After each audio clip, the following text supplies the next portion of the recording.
Hello, good morning ladies and gentlemen. You're welcome this morning to the launch of the National State of Environment Report 2018-2019.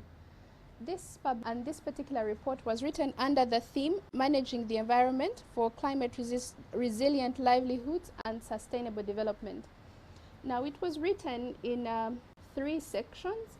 The first section attends to environment and productivity of other sectors. The second section is on biodiversity in a broad sense, and the third section is on policy and interventions. We are not going to discuss the entire document. It's a heavy document this morning, but we'll give you a little bit of detail on the critical components of the environment upon which change has happened over the last 2 years. But before I do that, let me introduce to you the panel. To my immediate right is Mr. Mike Nsereko. He's the Director Policy Planning here at NEMA. Next to him is Mr. also a doctor, PhD holder in, he's the research coordinator here at NEMA. His name is Papia Stivihika, followed by Dr. Tom Okrut, his executive director, and at the very end is Mr. David Dooley, the country director of WWF Uganda. As I've mentioned, the 3 sections are going to be discussed by the first 3 gentlemen, and the last gentleman will critique the report. So we'll dive straight into discussing the state of environment. Mr. Nsereko, give us a snapshot of the state of the environment, and probably you can touch a bit on soil productivity, since Uganda is an agricultural country. Thank you very much, Naomi. Good morning, viewers. This report is a scientific report, and all of the panelists here, except me, are scientists, so they will be giving you the science of the report. And me, as a policy person, I will concentrate more on the state of the environment, as it were, and also try to bring the human face to this environment. Now, I have been asked to talk about the state of the environment as it relates to the 4 issues, that is land, water, air, and biodiversity. And I've been asked to emphasize the issue of land and soil health.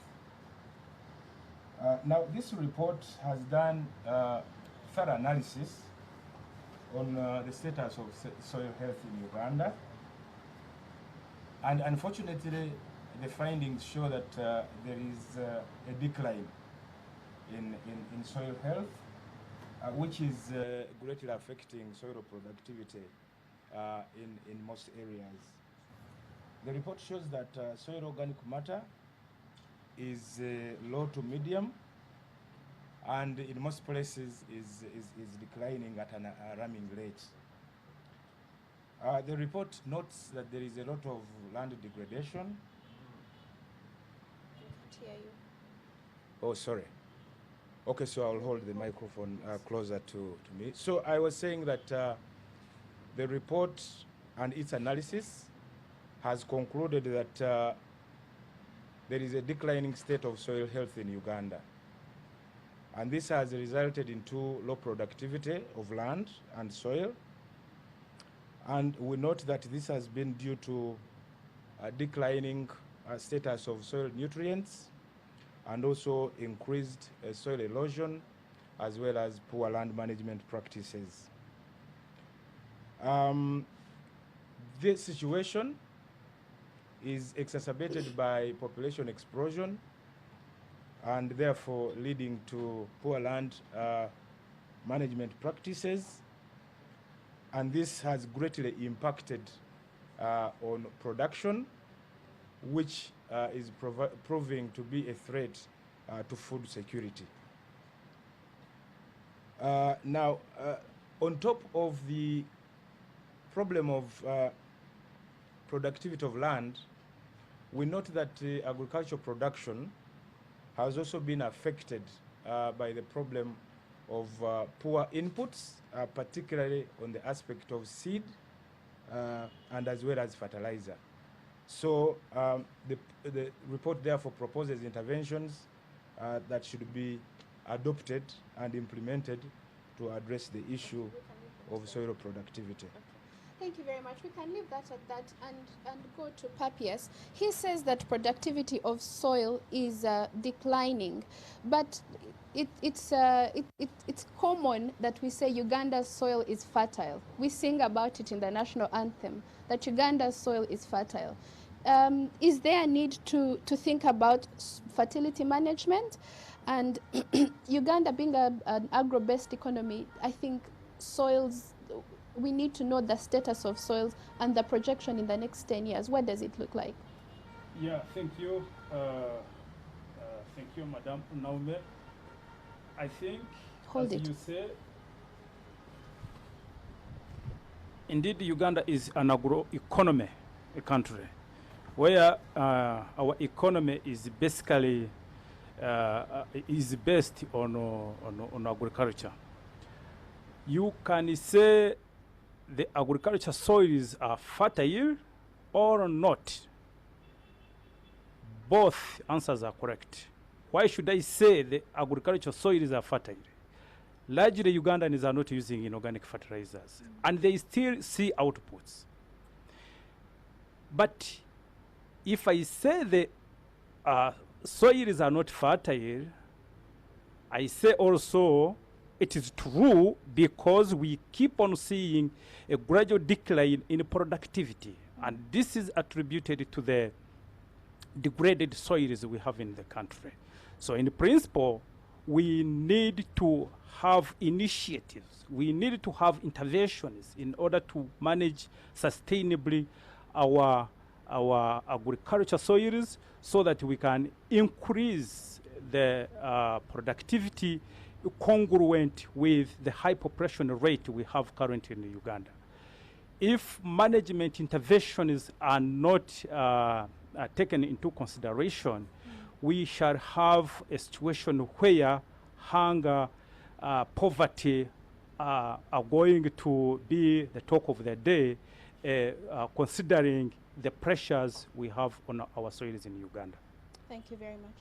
Dr. Krut, all of them seem to talk about declining soil productivity. It is true that soils are perfect, but fine, but productivity is reducing.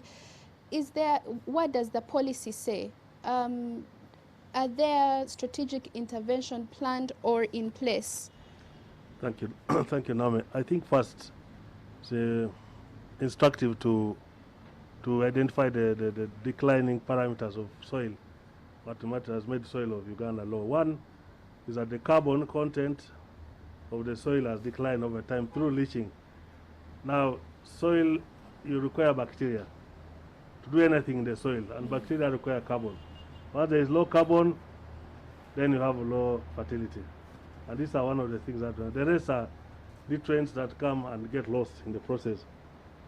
So there is also intensification of land use, you know it, but above all, the population. Now, policy, when we look at the population of Uganda, I think there is right now there is the group says we are not yet enough. We should increase the population. There's another one saying we should increase the population. Population of Uganda as in 1959 we are 5 million in Kampala here, but we have increased. But the land space has remained small, so there's a lot of intensification of agriculture. So policy guidance should be how do we improve on this fertility as it is, and there have been two now. There is a fertilizer policy which is encouraging people to use fertilizers, inorganic fertilizers and organic fertilizers. The easiest for a person in the village is to go for organic fertilizers. Our institution here has 12 composting plants producing intensive amounts of manure with a lot of carbon. Actually, when you apply the manure that we produce from the composting sites in all those stations that we have, the soil stays 5 years before you need to add again another round of manure. And the others, a lot of manure that's there, and that's being encouraged.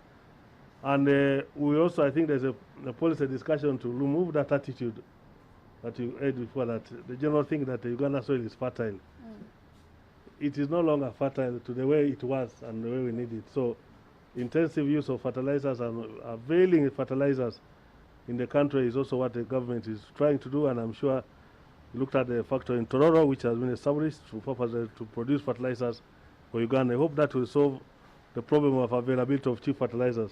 Otherwise, we can no longer run away from helping the soil to produce.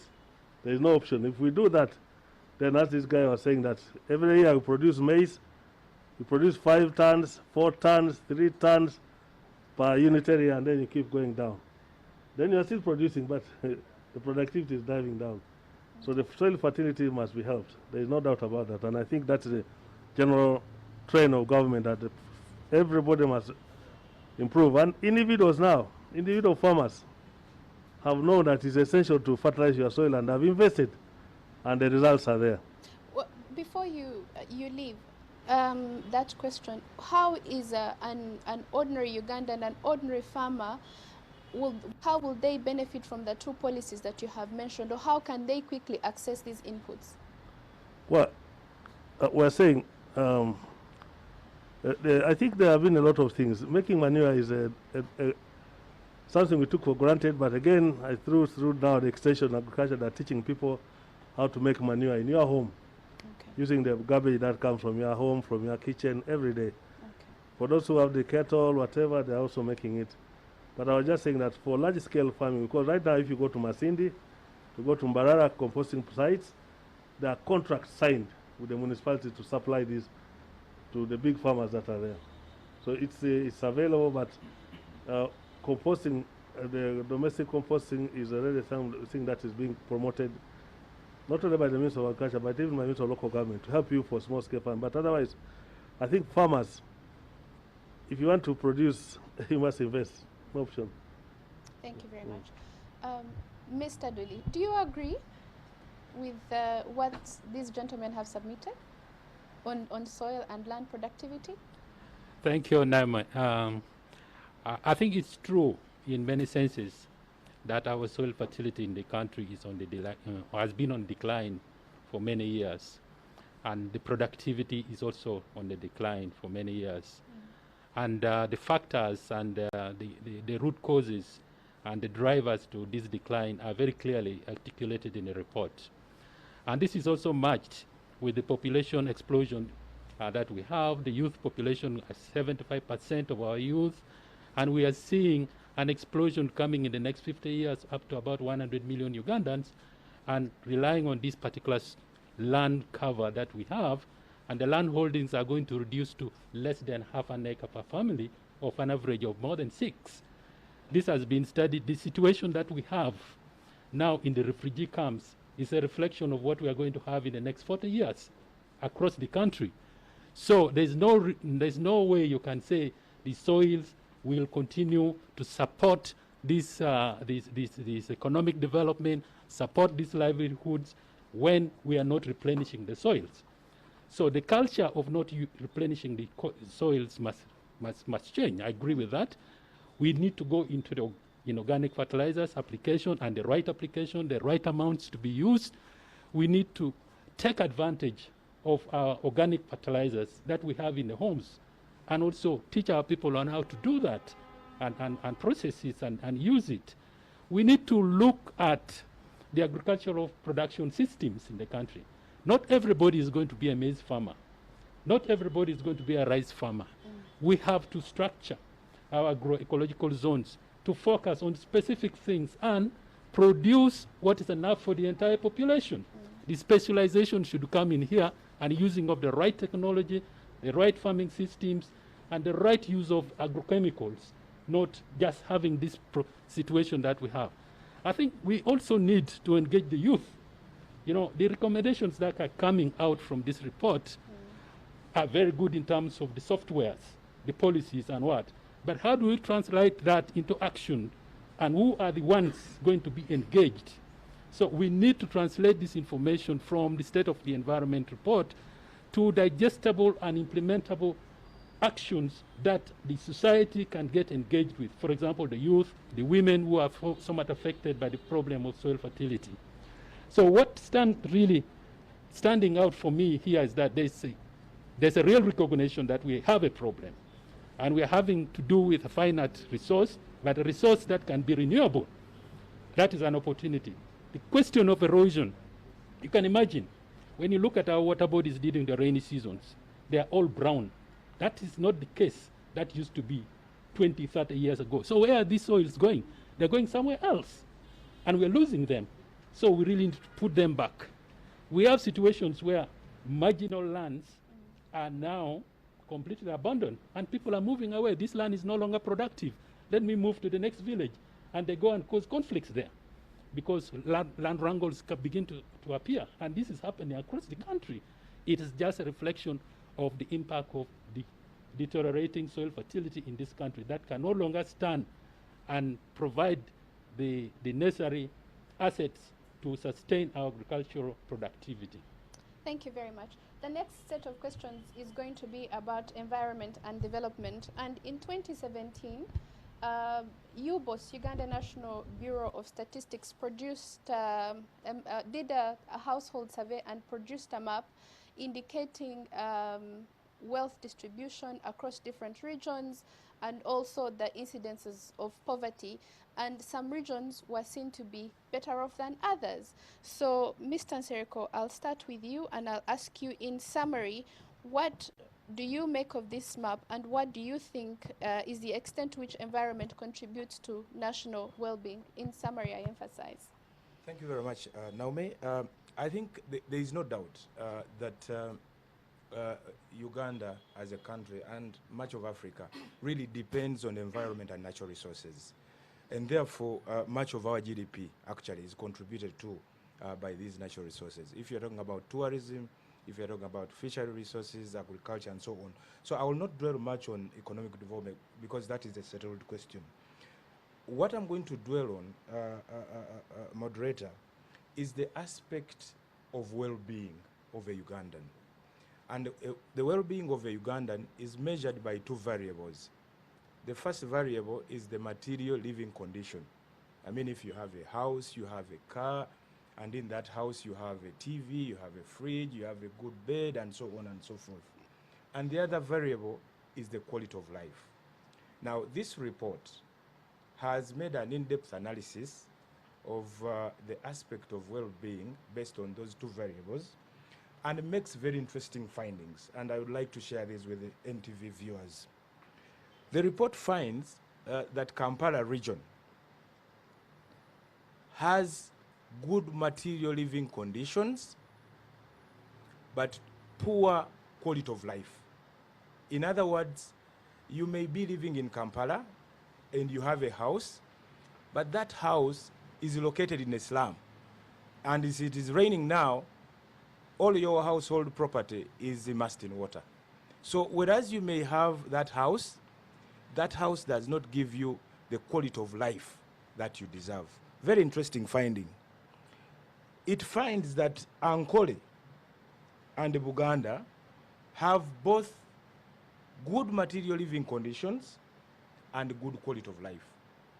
Very, very interesting findings. How do those relate with environment input? Well, the natural resources. The environment determines how we live. Like I talked about the issue of flooding.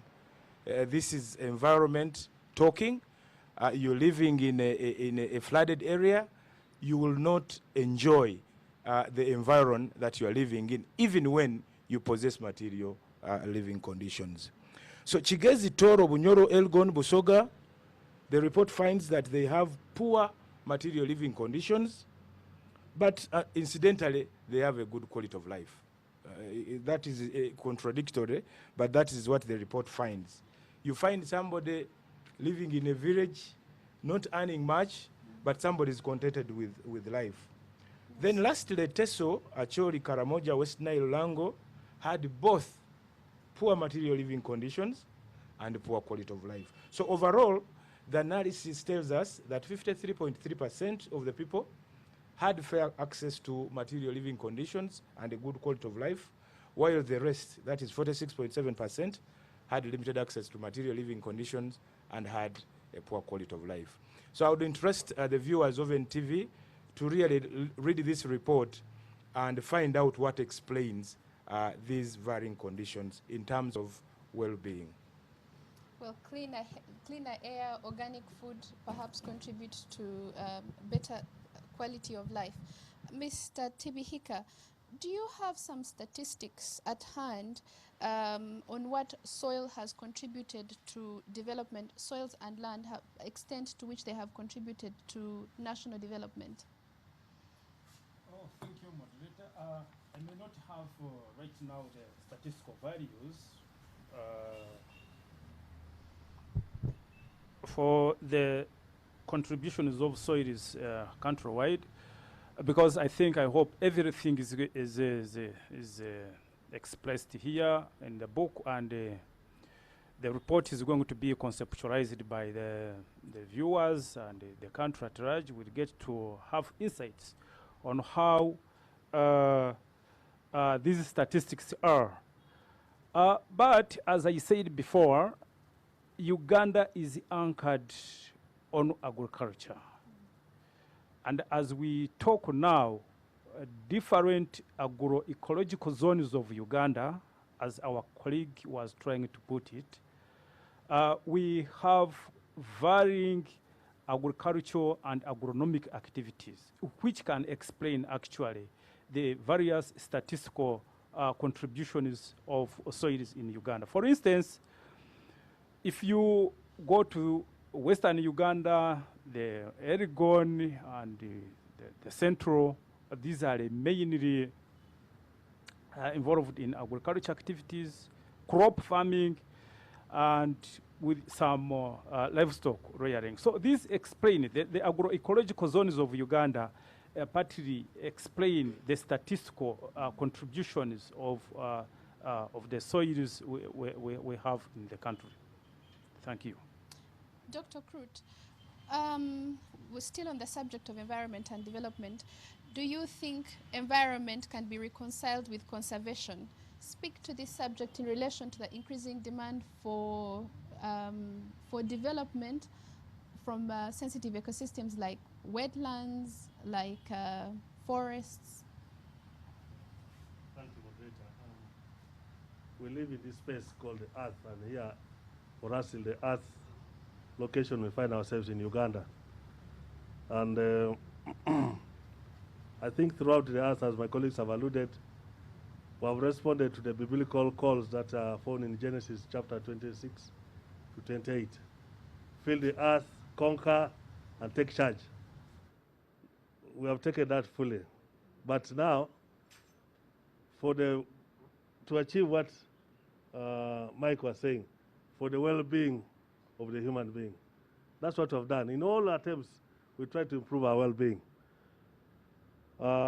So most of the transformations that have taken place on exploiting the natural resources have been to improve our well-being, and that's what we call development. And yes, and development is really aimed at uplifting human beings. In the case, as highlighted in the book here, in the case of Uganda,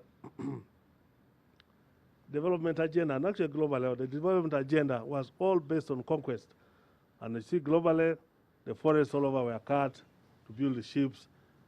And also here in Uganda, we did everything.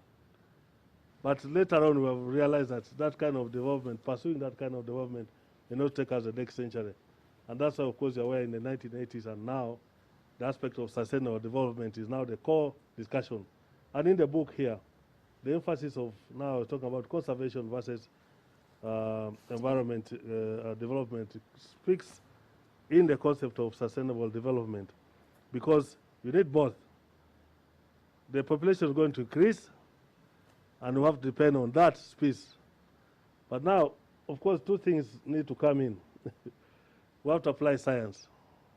Science and technology must come in to ensure that the development initiatives that we do are the ones that don't harm the hand that feeds us, the environment.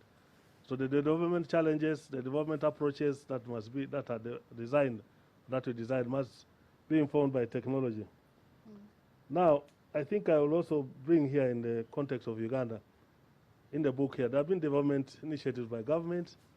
You remember Namabe was a forest reserve, and the government may decide to make it an industrial park, so that it's solely used for investing and bringing people to build factories. You've seen it there, it's just changed.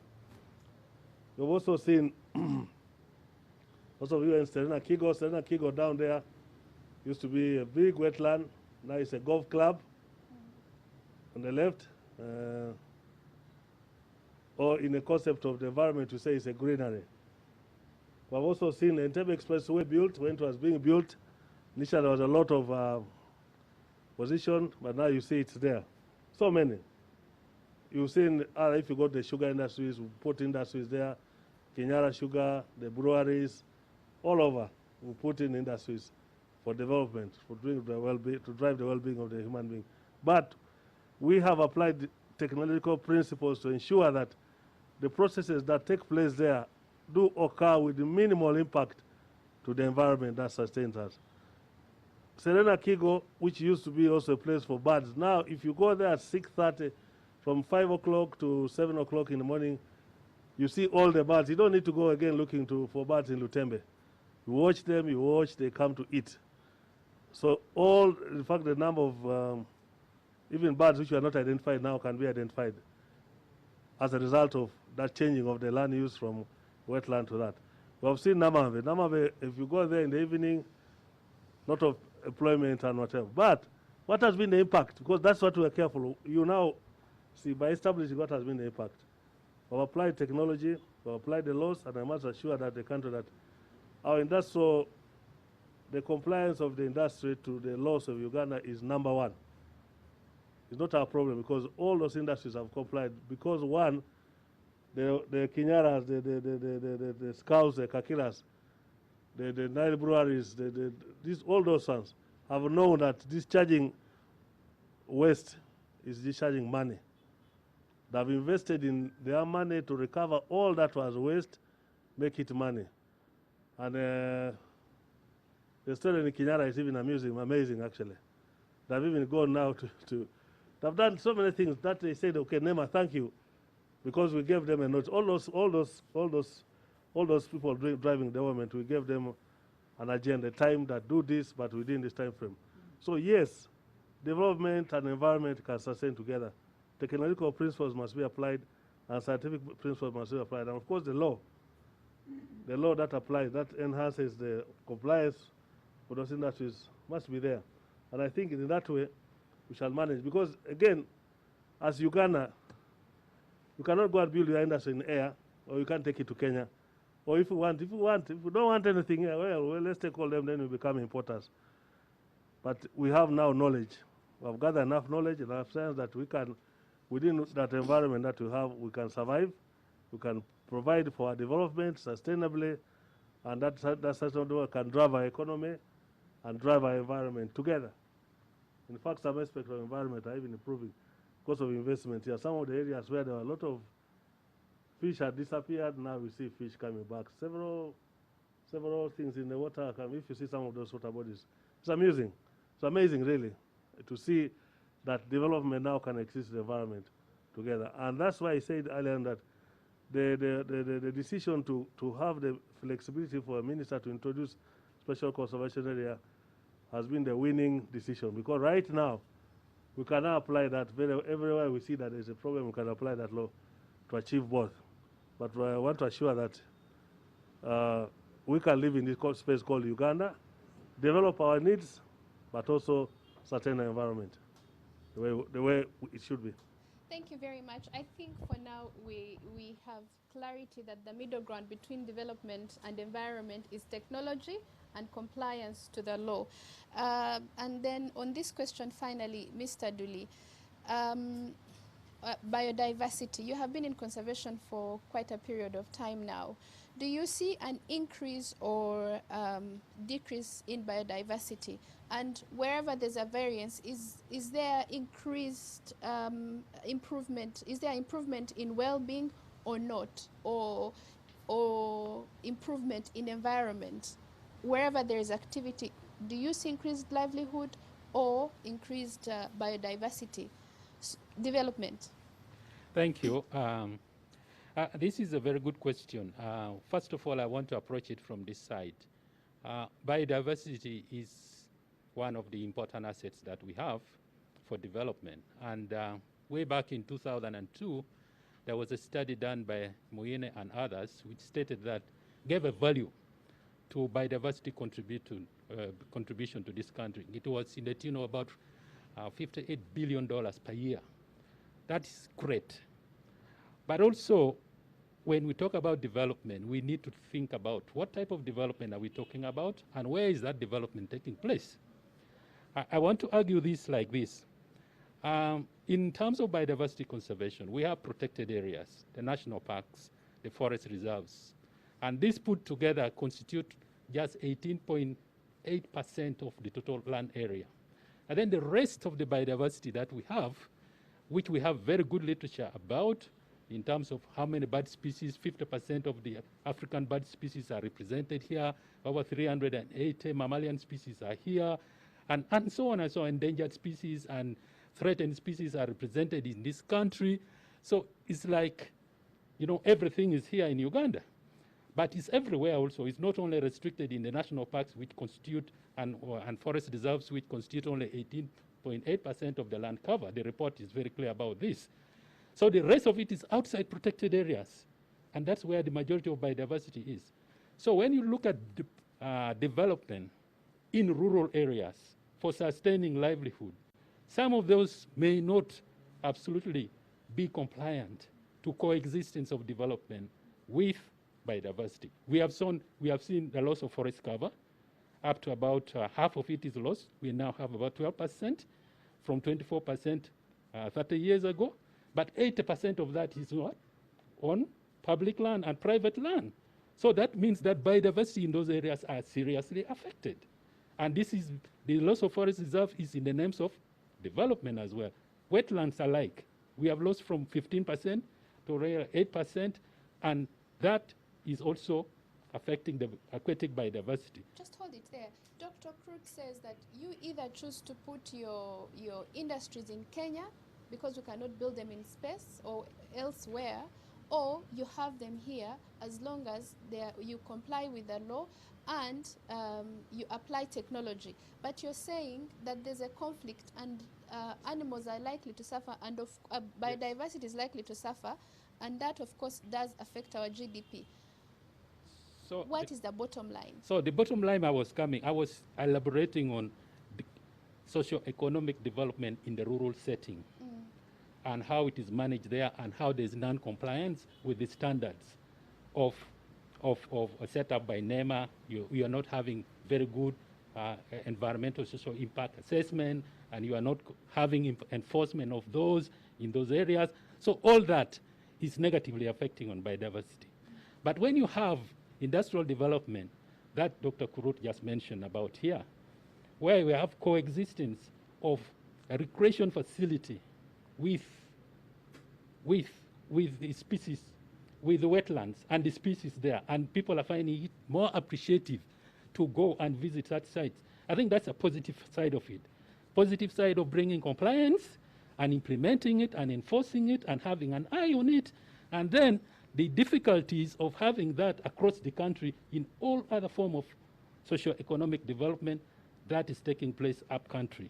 So that is the challenge there. That is a big challenge, and that's where this State of Environment report pushes us that, you know, move out in the side of the country, the countryside, and enforce those regulations, those laws, enforce those environmental impact assessment. You know, people are cutting big chunks of land to plant sugarcane, and nobody is there to do the environmental impact assessment of that activity. That should be done. And I think the report really makes very good recommendations on that. And then you talk about livelihood. Does this development bring on livelihood? Yes, it does if, one, we talk about climate-proof planning, very important. I want to add on something about right-based approach should be included within the planning. We should also look at the cause of vulnerability of our society, understand the root causes and the drivers of vulnerability and include them in the plan. Also, look at the indigenous people, for example. Don't leave them out. This report is talking about so many good things, but these different groups that I'm now beginning to talk about, who are vulnerable, who have to derive their livelihood from development and utilizing the environment, probably they are not well supported and integrated in the process. So these are really quite something that we need to do. Translate this scientific report into usable and digestible, implementable report to the various people, the various segment of population in the country.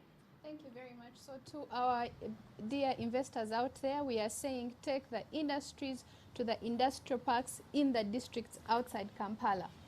We are moving to the next set of questions, and this is going to be about pollution. Mr. Nsereko, to a layman, Uganda is polluted. What's the state of environment like? In summary. Unfortunately, what you state is correct. The report finds that there are increasing incidences of pollution, particularly air pollution, and this has led to increased incidences of respiratory diseases. The report notes that actually this air pollution occurs mostly in urban centers, and contrary to popular belief that industries and factories emit more, the report finds that actually much of the air pollution that we face in Uganda is due to vehicular emissions, mostly because we use old cars and the boda-bodas whose combustion levels are very low and therefore very, very inefficient. Therefore, the report finds that we have particulate matter in the air that in some cases is above what is recommended by World Health Organization. Okay. In terms of water, the report also unfortunately finds that in some rivers there are increasing incidences of pollution, and this is witnessed on River Panga, for example, River Rizi, River Nyamamba, and many others. So about what is causing this increasing incidences of pollution, I think the science gurus here will say, but I think for us, from the policy perspective, we are recommending to government that really we work around the issue of old cars. I know government has moved a step forward in terms of regulating entry of cars that are beyond 8 years, but we think we need to move the years down.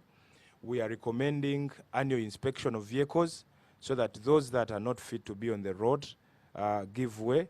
We reduce the problem pollution. And lastly, we recommend that urban authorities devise mechanisms of reducing border borders in their jurisdictions. Thank you very much. Thank you very much. Mr. Tibihika, you're passionate about water, fish. What's the extent of pollution in water bodies? This was not captured, the dead fish was not captured in this current National State of Environment report, but it was something that was widely covered. So in that interest, I'd like to ask Mr. Tibihika to comment on water pollution. In summary. Water pollution, yeah, thank you very much. Water pollution is immense in this country. And water pollution, although you are restricting yourself to only water, but it is a combination of pollutants from the land, pollutants from the air, and it's actually a nexus of all of these dimensions. As we speak now, most of our water bodies are highly polluted, ranging from gas emissions, plastics, heavy metals, and even siltation. So what does this mean? If we talk of siltation, it means our water body's depth is going to reduce, and you will find actually that we are interfering with the breeding cycles of the aquatic biota we have, and that will have a very big implication. When we talk of pollution, we are looking at nutrients all ending up in our water bodies. And these nutrients actually cause what we call eutrophication, which eventually increases a lot of primary productivity, that when decomposition takes place, we have these anoxic conditions in our water bodies. A recent example is this death of the fish we are seeing in Lake Victoria. Although we don't capture it here, which we are going to capture in the next report, the death of fish is partly as a result of eutrophication, which is causing a lot of issues in our water body. And the cost is very high, especially when we are looking at fisheries, for instance, as an economic boost for most of our people. And you find there is no harvest anymore. This is a very big cost, which results into hunger, food insecurity, and it is really very difficult to reverse if it becomes excessive. So I should say that a lot of management and other options are required, as we propose in this report.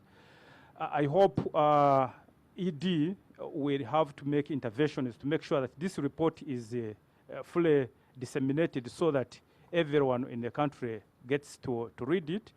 But pollution levels are calling us to have management options so that we can reverse the current problems. Thank you.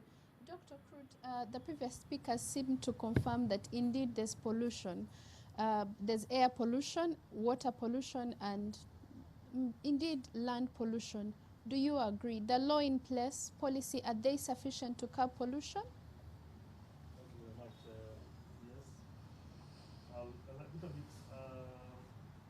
there's a legal framework in the country that should be applied to control pollution. But sometimes we have differing approaches to pollution, and it's quite, that defines it. And normally, really, to assess the excess of pollution, you need to consider three variables. That is the volume, what is being polluted, what has come in as pollution, or that external factor, and the time of exposure. We are seated here in this room. He talked about border, he talked about it. Sometimes noise comes in, somebody comes here and pitches a church here for 2 hours, then our exposure time here is going to lead us that there is pollution taking place. But if it's coming like tweet, short time, we say that is diffuse, go. That's not pollution. But, of course, it irritates. Pollution irritates. So even sometimes some people, even for a second, is irritation. You need a perfect, quiet life. Unfortunately, if you come to live in urban areas, that doesn't exist again. But let's look at the context in the book here. In the report, instances of pollution have been reported in the blue environment, that's the water. And normally it's from runoff. And runoff is from urban towns. These trading centers which have everything but no toilets, so when it rains, it goes there. Urban runoff is the main source of pollution of water in Uganda.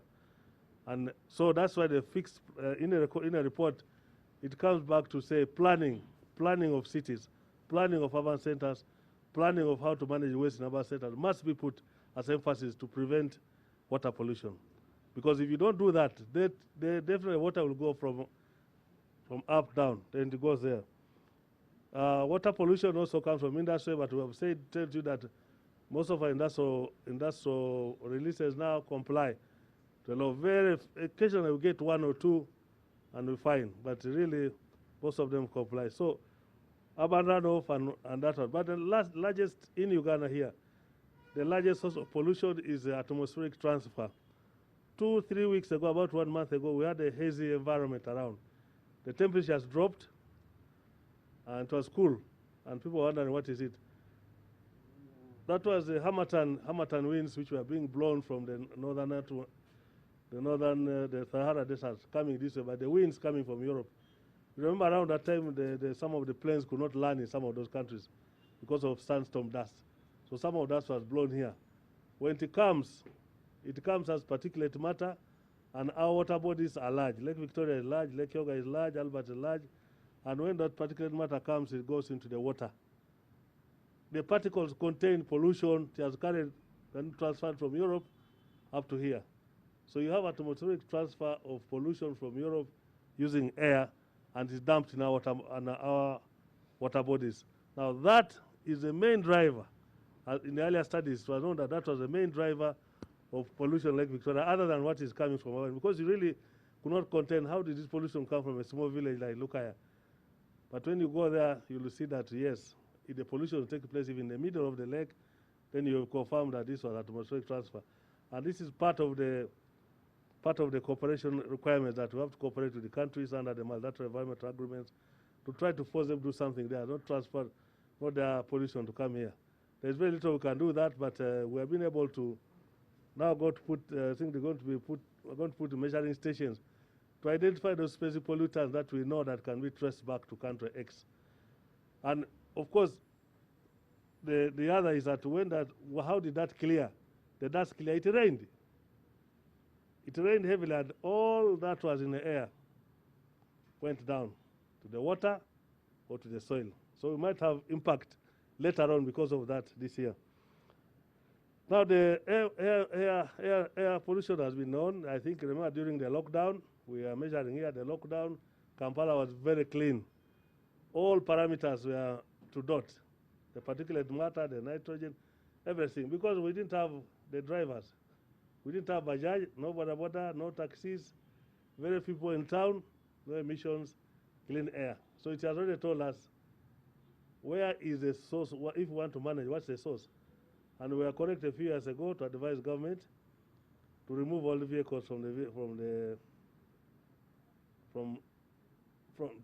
being imported in the country. Of course, we don't make final, we make recommendations. Minister, government tried, parliament refused. So Ugandans are poor, so let's get more vehicles, all the vehicles. Then you go to Mulago, public health, we did a study together with them.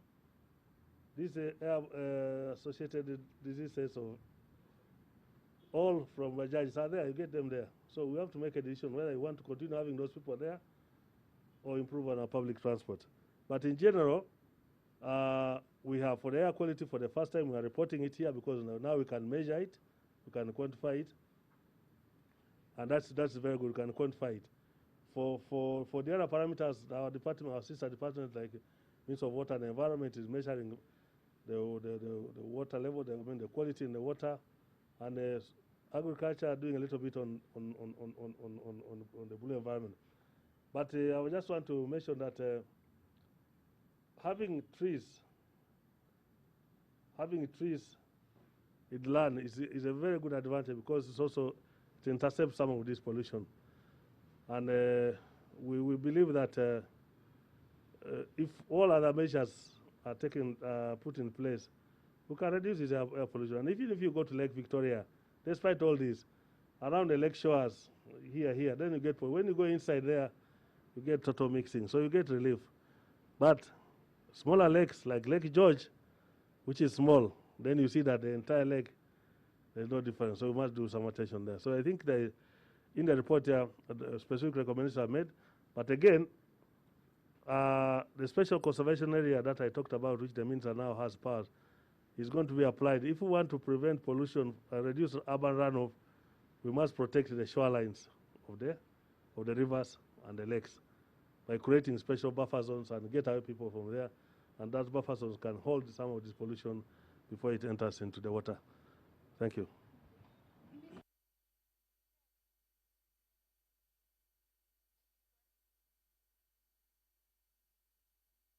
Seriously worried. I think I'm more worried about pollution than the pandemic that we are facing and we have been facing for the last 1 year. Imagine a world where you are breathing polluted air, you are drinking polluted water, you are eating polluted food, you are in a vehicle which is radioactive polluted.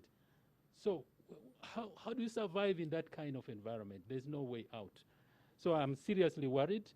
And I want just to take this. The report makes a very good analysis and good cases of serious and dire situation of pollution in our environment. And I want to talk about the Ruizi River. The Ruizi River is one of the biggest rivers in southwestern Uganda, covering more than 10 districts.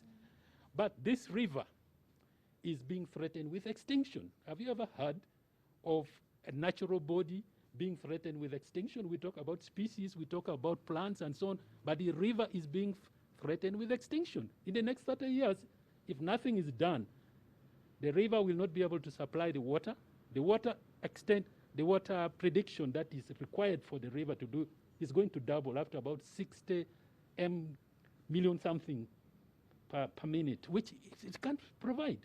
And if you look at that river now, it's completely choked up with plastic pollution. Another case that is very interesting in this report is the Panga River. And the case of Panga River is quite interesting to me because the type of pollution there is intentional from the marketplaces, from the abattoirs, and from the hospital, the referral hospital. Everything is going into the river. And this river is not very long. It's just, moving around 3 or 4 districts. So something can be done to reverse that. I want to conclude by talking about the air pollution in terms of vehicles that are imported in this country. I think we are not doing enough. I mean, there's a recommendation from the Ministry of Water and Environment, NEMA, to Parliament that don't allow vehicles older than 10 years to come into this country. They say we need up to 15 years because the people are poor, and we end up with this kind of pollution. I think we need to push further. And then another example I'm going to give you about are we doing enough or not is about the plastic, the ban of plastics. Take it to Parliament, total ban on paper plastics, and somebody says you can only limit it to 30 microns. So it's not helping us. We are not doing enough. The policy are there, but intentionally, the democracy that we have, I think, tend to secure certain decisions in the wrong direction, and this has got to be corrected. Okay, thank you very much. We're going to skip 2 important question areas. One, land tenure system. The other is plastics because of time constraints. So I'll ask the panelists, just list 2, each one of you, 2 areas of investment in environment that would lift well-being as well as contribute to environment sustainability. Please list as we go into concluding remarks from each one of you. I'll list 1, 2, 1, 2, 1, 2 across. Thank you very much. I think mine would be air quality because, like Mr. Duli has indicated, this is a silent killer. It is a silent killer, and any one of us is susceptible. The other one, of course, is the issue of water, because, as they say, water is life. Mr. Tibihika, if an investor is watching, what area in environment can they invest in that will improve livelihood as well as contribute to environment sustainability? I think we also need to look at the area of land tenure system in this country, whereby we are looking at land fragmentation that is actually being caused by the demographic rise, which is really which impinges, which hinders development. The other area that we may need to invest in is water quality, which is not only for the biodiversity, but for the human need. Doctor. Thank you. Yeah, I invite investment in any industry in Uganda that must and can agree to be regulated according to the laws of Uganda. We invite you to Uganda, and then we will work with you to support the environment, sustainability, but also economic development. Thank you. I would prioritize 2 things. I think an investor who is coming into Uganda should first realize that we are a natural capital dependent economy. And to invest in it, you need to add value along the value chain. And that value should translate into being shared equitably with the people who are dependent on life, dependent on that resource as livelihoods, and then for the economic development. So I think understanding the value chain and investing technology that can make value out of it is very important. The next one, which we have not talked so much about, is renewable energy. I think the energy factor is a big issue to the environment.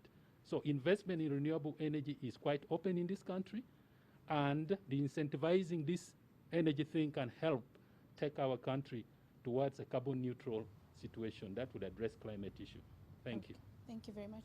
They've been gracious enough to allow us time, so we can take another set of questions. But I thought that the two areas of investment for me, even if I'm not a panelist, would be optimizing Lake Kyoga and Lake George. These are inland water bodies that are not encumbered, and there could be transport instead of using cars and trucks. You can move goods from one district to another. So there's transport on the lakes and cage fish farming that Dr. Krut is always advocating for. So since we have more time, we can talk about land tenure, and then we'll come to concluding remarks. So, Mr. Nsereko, land tenure often arises in environment management discussions. What does the report say about land tenure system? Well, land tenure really relates to land ownership and land rights. And the report finds that the way land rights are arranged in Uganda may impede sound environmental management.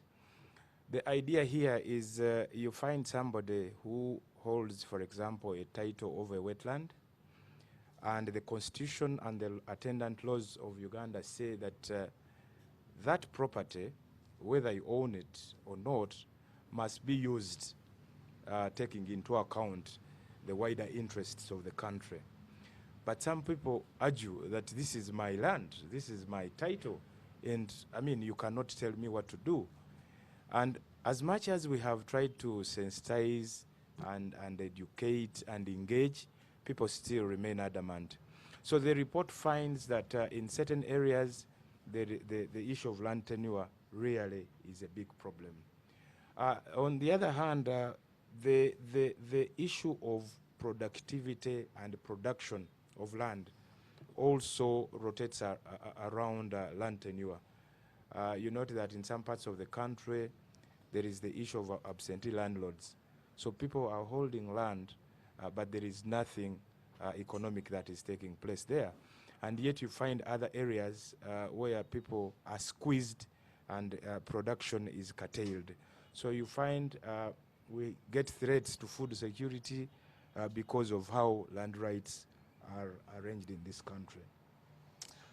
So I think because of time, I could stop there. Yeah. But I think the report makes very interesting findings. I would interest everybody to read it. By the way, the report is available online. It's available on our website and on our social media handles. So you're welcome to review all these subjects. So Mr.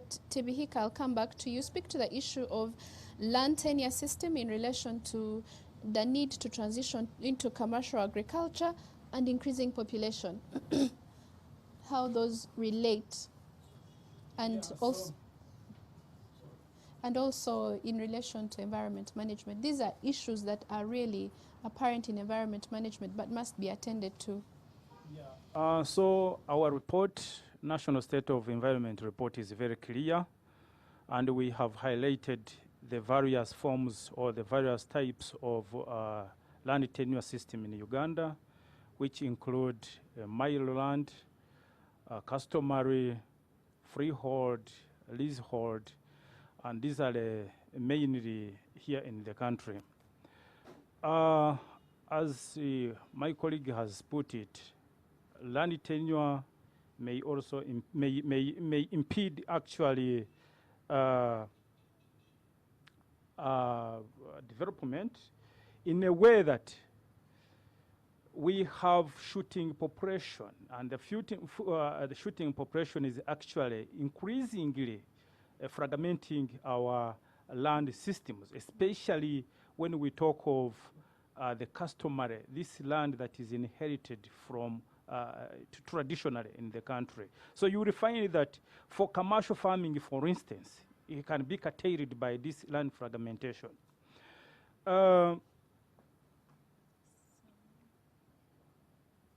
Time?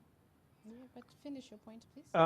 So the land tenure system is clearly addressed in our report, and for details, I would urge all the viewers to look at it and get insights on how the land tenure system has actually reduced our development, especially when we come to commercialization of agriculture. Dr. Krut, I'm sure this is an issue that you deal with every day. Land tenure system, the need for industrialization, and also managing sensitive ecosystems like wetlands. Thank you very much. Colleagues have commented that. I just want to do one truth move. The government of Uganda recently decided to start registering customary land registration and also titling. Last week I had the minister saying that given many titles, I think that's a good direction.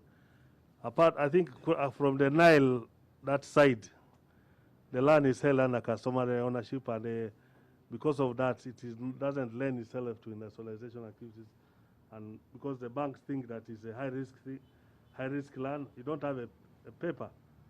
But customary land is the most secure land tenure system in Uganda.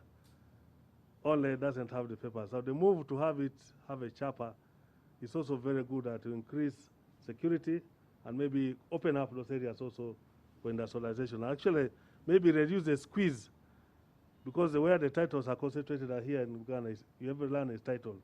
So if an investor comes here, it's easy to get a title. When you go to the other side, you don't have that. So a decision to go to issue customary land titles will open up the other parts of the country for investors. I look at it from that an opportunity is arising from the change of this, so that all the land in the country is available for industrialization, but also available industrialization that is regulated, as I said. Thank you. Mr. Dooley, what do you think is the long-term impact of the current land tenure system on environment management?